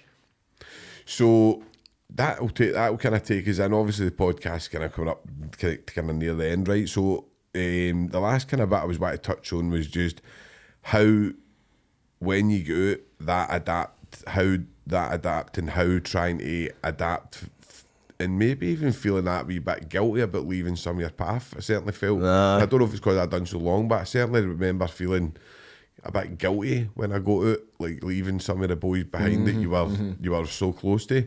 Then trying to like become who, like the person you are, and it's just so weird. I remember like moments when we were all just greeting, like me, my mum, my missus, and it was just like, it was, and I think it was just all a process, do you know what I mean? It still is. I mean, I've still got massive steps to go, and I know that, but I'm definitely going through a process, and I hate that life, and it's always a positive message I'm trying to put out. So it's like, what was it like for you guys coming out and trying to be your authentic self? How was that? How did that come about? Was it somebody, or it was, well, so see, when I done my 4.5 year, I was kind of similar to you. I was in the long term hall, so you've got guys that are just starting like 19 year and big sentences and that, so I knew how it felt. So see, you'd always get these people jumping about like, yes, you get a week to go, it must just be me then. All these dicks that had done like 2 months and it was pure busting them. Nobody knew when I was getting out. They did know, but some people be like, when you again, I'd be like the morning, but really you've no said anything about it. And I'm like, because I know how annoying it is, especially in a long term hall. So there was that element of like, you're shaking everybody's hand, see you later. You did feel a bit guilty as if you're leaving people behind.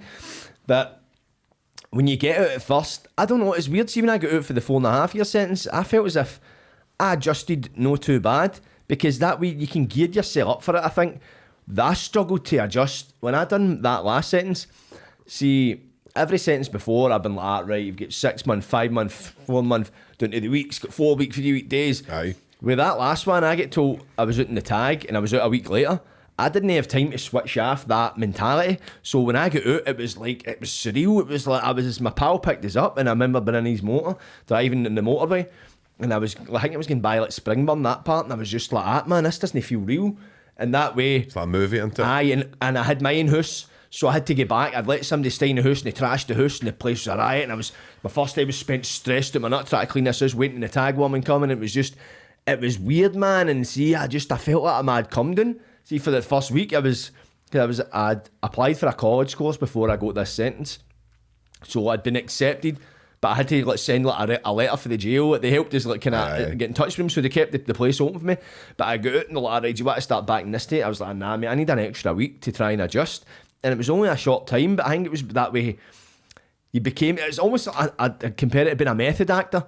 See, when people train to become a method actor, they become this person, like the guy, I think it was Daniel Day-Lewis, I think, does it? Because when he done Looking After Jojo, I think he was actually playing that handicapped guy, and like people had to go about and carry him about as if he was that kind of disabled person. Do you know what I mean? You know, it's like, I can't remember the film. It might have been, is it Schindler's List? I don't know if it was something like that. There was one of these actors, and he said he starved himself because he was playing a Jew that'd been starved in a prison camp.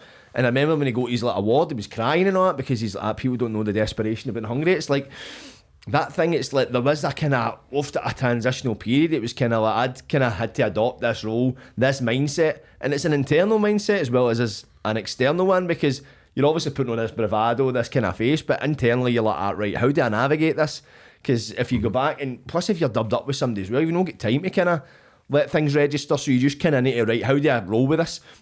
So when you're right back out there like a week later, it's kind of, wow, it's like the bright lights are on you. Life is you're catching up with life. Aye. They're just going about normality. So do you think it's dead? Do you think it'd be dead? Do you think it's dead easy, obviously, for like yourself? Do you think it would have been so easy for you to get drifted right back into the way you were going? Well, I think the first day I went out, I went to the pub. There was a pub across the road, and I'm just going to jump in and get a pint. And I remember sitting having a pint, and I was just like, it was weird. I think I still had the jail bag with me, man. It was like just people going about normality, and I was like that way. I just felt like I'd been plucked out of another universe and dropped into another one. And I ended up smoking weed that night, so that probably didn't help, man. But that was just another one. It was bizarre. But it was my shortest sentence. But I think it was that way. I wasn't able to fully prepare that way, and it was just been plucked out of one wild situation and flung into another one. Aye, totally different. What about you, Adam? What was it like for you, the transition? Mate, I found it weird because when I got out, I didn't know I was getting it. I actually still don't know what happened. Right? I think it was just the screws messing with me, but now you have to do the drug test. Aye. Like I touched nothing in prison because I was like, I want this tag. Took out myself to go and do the drug test to get the tag. There, and they're like, positive. And I was like, what? He's like, I tested positive, mate. Didn't give me any answers, back to the cell. And then 2 days later, taken out. So I don't know to this day whether, because there was one evening where I did wake up, my co-pilot was smoking heroin in the toilet. But I don't think that would have tested positive. So I think they were just taking the piss at me. So got What a out. horrible thing to do. I mean, But so were you getting out and tagged, then the drug test you 2 days Aye. before it, so you thought that's I the thought I tag? wasn't getting it. I was like, I sat at one day, another 6 months. That could have put you into a mode where, I mean, I don't know, it's like, as what it is. If they're getting their laughs the same way as we were talking about the cons get their laughs with other cons, do you know what I mean? But they'll probably get the same thing, like, oh, let's bam him up. Aye, well, I've heard that Do you know story what I where mean? like, Iona Wan, there was a screw, I think his name was Greenie. I remember Greenie. Aye, and they used to tell people they'd high court bail. But they didn't, and they'd go and get their stuff, walked in the hall, and they'd walked into the desk like, fuck off, you dick, and they've got nothing, and then, like, that must be to be lifted up so high and fucking just plummeted. It could drive you to take drugs, do you know what I mean? You could easily go back to Aye, a if you cell go and back, you're like, fuck Up it. and violent, like, I Because couldn't the stand it. tag, the potential tag is what kept me being good behaviour. When someone's starting on you, I'm like, just leave it, walk away from it. Whereas if you've got nothing to worry about, like, aye. But so I did get out, obviously, and then I never got an answer for that, so it was weird. But I had that. So see, when I came out, I wanted to be the good boy. My mum took me the shot, so I got a shirt and tie and stuff, and just wanted to get like a job and avoid the sort of stuff I had been doing. But I couldn't get anything. I was like applying for just entry level jobs, KFC, McDonald's, anything I could do without experience, and getting nothing. And I don't know, don't always want to talk about it, but like that year I came out was probably the worst version of me there's ever been. Because you come out, like, you know what Cumbernaulds like, mate, it's an echo chamber. You've come out, not only are like people want to hang about with you because you're the guy that's just come out of prison. Suddenly lassies that never blinked an eye at you are interested in you. You've done a sentence, people So know. you could use it for, you could buy into a kind of ego. Aye. Totally, mate. And then doors for you to better yourself are closing, and doors for you to lean into that ego, that criminal lifestyle are opening. There's more opportunities because people know you're not going to grass, you're going to go to jail, you're going to keep your mouth shut. So I was coming out and applying for these jobs, not happening, but people I used to be involved with are like, come on back. Aye. So that year, mate, was hard, and I was probably the worst version of myself because I was leaning into that ego. And when doors are closing on you and you feel shite, it feels good to have that reputation and people looking up to you and people being scared of you. So were you basically inside feeling the worst you've ever felt, but on the face of it, probably people were looking as if you were flying, kind of thing? I thought I was, because you feel good, obviously. You're out, you're elevated, you go to the pub. Like, I was obviously on that tag, so we'd go to it was the Masonic at the time, and it'd be like, Broden's.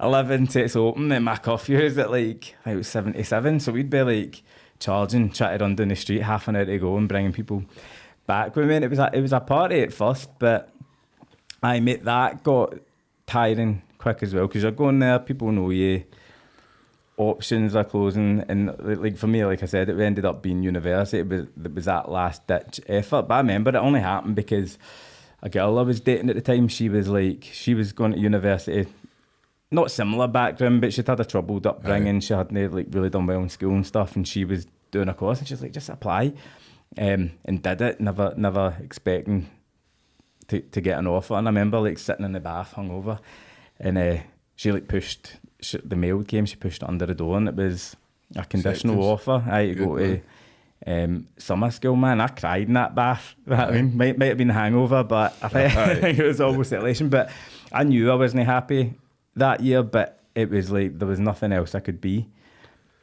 And it was like I probably felt more optimistic in prison than I did that year outside on that tag. Just because you can just see the doors closing, and it's the worst.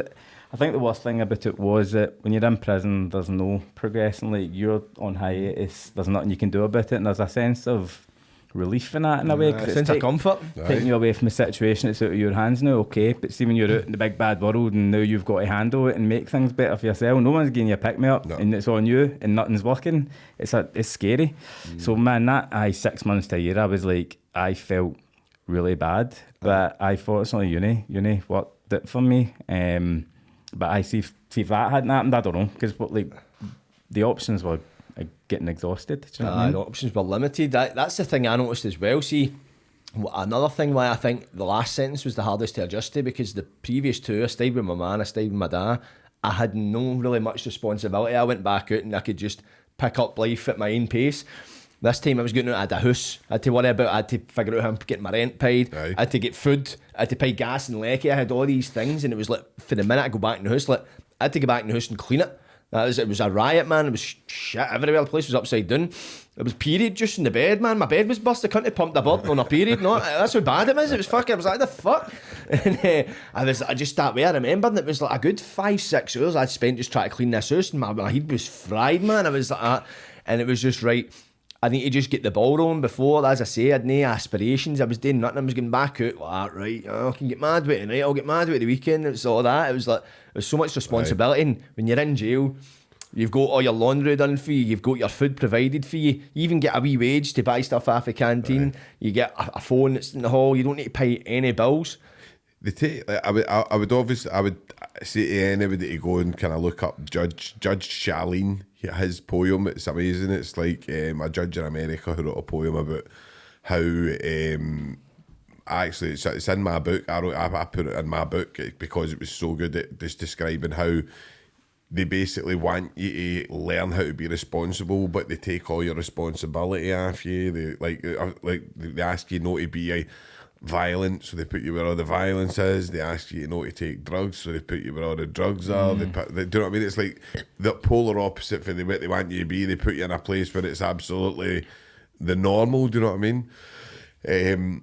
But listen, it's been fucking brilliant having you on, man. I've absolutely loved this podcast, but I'll leave you guys just with a wee final message. I know anything you want to promote, anything like that, you can promote, but just a wee message, maybe even to like the younger ones that are going to watch this, the young team, just to kind of let them know, look, this isn't really a life that you really want to go down. So I'll just leave you guys with a wee message, and anything you want to promote, on you go, Jordan. You can go first. Well, if you've watched this full podcast from the start to the end and you still think that jail's an attractive prospect, then I suggest you go and give it a try, because you've clearly never been in jail before, and maybe a sentence might do the world of good, but I wouldn't encourage you to commit crime. Take it for us, we've all done a fair bit of time between us, and we spent a full podcast mentioning all the negatives about it. We didn't need, don't get me wrong, there is probably positives you can take for it, but you can take a lot more positives for life. It's like, why press pause in your life? You've only got a limited time on this planet, and it's like, you realise once the control's been taken away from you, how much you miss it. And it's like, that's the one thing, you need to reframe your perspective and things. Like when you're in there, you look at, you appreciate your freedom because it's been taken away from you. You appreciate spending time with the family because it's been taken away from you. But that thing, it's like, you appreciate it when you get out, but when you get out, who's to say the same family members will be there? Life changes outside, and it's like a scary thing. Like we spoke about it before, Sean. It's like, I think when jail's the hardest, when it becomes the situation, the reality of the situation sets in, when your ma, whoever, your loved ones are coming up to see you, and you're seeing the wrinkles in their face, you're seeing the wee grey hairs, and that reminds you that people are getting older. It's like life is going on without you, and you'll get older and all, but that's all. The old age, you'll know, gain it, and you can maybe pursue things in jail, but not to the same degree you can do it outside. And as you say, it's a high pressure, high toxic environment, and nobody wants to be there. Nobody's in jail like, this is class. If they are, then show them sympathy, because they fucking need it. So my advice to be is find a passion, find something worthwhile, pursue it, because crime, that'll just take you to jail. Jails are made for crime, so if you want to break the law and commit crime, all the power to you, man, but you can't have the good with the bad. You know what I mean? You need to take the good with the bad, should I say, sorry. So that's where it's going to land you. So find something that half interests you and put your all into it, man, because it will serve you and it will serve humanity a lot more than you rotting away in a jail cell, because that's what you'll be doing essentially. But if you want to find me talking more about my pearls of wisdom, scheme philosophy I like to call it, check me out, Premeditated Patter on YouTube and Spotify. If you want to get me on any social media, it is Hawaii_Fiveo, Fiveo. If you want to get me on TikTok, it's FAWAII_HIVO. That's Hawaii Hivo. I've had a few bans, so I've had to get creative with the usernames, man. But it's been an absolute pleasure. Thanks for having me on. It's a pleasure to grace the green room for the first time. Broke my green room virginity here. Pop the green cherry. Him and mate Matt chat. I know, mate. I don't know. Can't add too much to that, but it's like the boys that I'm sitting with right now as well. But like 90%, 99%, probably high 90% of the guys that I was in with are still either still in prison or still in and out. Just that cycle. It's a hard thing to escape. So like, I think by all means, fucking avoid it. First of all, if you can, and then if you do find yourself in that position, is just do what you can to distance yourself from it. And it's easy to say that with retrospect in it when you're sitting here at the other side, because we spoke about that somewhat earlier. It's like the hardest thing I had to do was move on and leave that community behind. Like when I was going to university and stuff, a huge part of me didn't want to, because I had no friends at uni. So it's much easier not to find yourself in that position. And then for people on the other side of it as well, like the boys that have turned their life around, or women too, I'm sure, but it's getting the opportunities that are hard. So you need to be given those opportunities. And I wouldn't be here doing or living a normal life was it not for people taking a chance on me and giving me a second chance. So you need that shot. And there's a quote, I can't remember where it came from, but it was like, you want to go fast, go alone. You want to go far, go together. Right. Like you need people around you, you need to have a good circle around you, and you need to give people options. So, man, just don't find yourself in our bit. Stay away from the young team, stay away from the drugs, kids. And find me on Instagram at Adam Raja. You can done a film with Berghouse actually. I got a logo in the Ascension series. It's Adam Raja, I think it's called. On YouTube. But no, mate, pleasure to finally meet you in person, Sean. I knew Sean from back in the day, and the young team, I think I spoke to him on the phone when he was in jail and I was still running around the scheme. Know his family stuff. But no, pleasure to meet you, big man. My pleasure's all mine, mate. Good to meet you. Sitting in your shadow area, but no, pleasure. I really enjoyed that. No, and I think just to finish up, I just and you can just give me an eye on this, because I know you'll say aye, but if you look at all your pals, right, that you grew up with, all the boys that were like, if you want to call them like the boys that were like, oh, they're the ones that are with all the reputations and this and that, I think you'll agree that you'll find most of them are probably addicted to drugs somewhere down the line, or like somewhere traumatised. Addicted to something. If they're not addicted to drugs, they're addicted to the image. They're addicted to that external validation that comes with it. But tell you something, man, they'll not get addicted to jail, because that's what comes with it. These things act as a vacuum. See, if you want to be it, we talked about it earlier, it's like, see these people that want to operate, it looks good and you look at the high life, like these big luxury cars, luxury holidays and that kind of thing, but that comes at a cost. Definitely. And it's like, it's two sides of the pendulum. Do you accept that jail's a part of it? Because it is, because that just acts as a vacuum. Aye. When you see the top guys, they don't want to top for so long, then they're caught and jailed, then the next one moves into it and it's only a matter of time. Or do you become what is known as a grass? And in order to preserve your freedom, you need to sacrifice your integrity.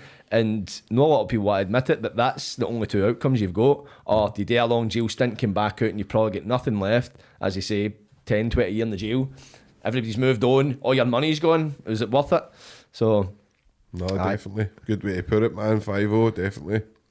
But listen, no, thank you for coming out to Social Sessions. And listen, I'm hoping that I'll get you back on at some point. We can go over something else, you know what I mean? Because I've absolutely loved this, man. I've really enjoyed it. So thank you very much for coming on. Pleasure's all mine. Thank you, mate. Like, subscribe, and don't get wide. Do what he does.